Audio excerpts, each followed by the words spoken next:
All right, Watkins Glen, it not only presents a lot of challenges for the driver, you know, it's a typical road course. It also presents a lot of problems for the pit crew because we are pitting the car backwards. You know, typically the cars come from us from our right to our left. They're coming from our left to right. We keep the front changer and the front carrier in the front of the car, the rear changer and the rear carrier in the rear part of the car. So the choreography for them as far as hitting lug nuts stays the same. But what's going to happen, the jack man, once he gets to this point, is actually going to have to run around to his left because typically he runs around to the right.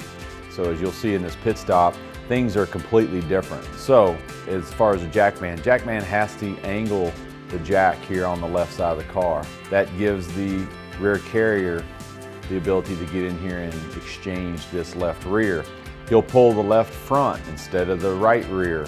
He pulls the left front for the changer. He'll hand it off to the front changer. Then he'll have to pivot out. He'll pivot around to his left and he'll come around to the right side of the car. So the carrier has to stay on the wall. He'll enter later and he has to flip his hips to enter on the right side of the car.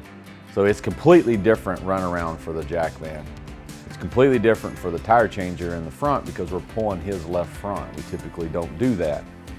The rear changer has to pull his own tire. He typically only has to pull the left rear. He has to pull the left rear here and set it for the carrier. So it's completely different. So as he comes around, he'll pull and he'll set. He'll bring it to the wall. Now it is really, really tight back here because typically speaking, the carrier and the fueler are never this tight.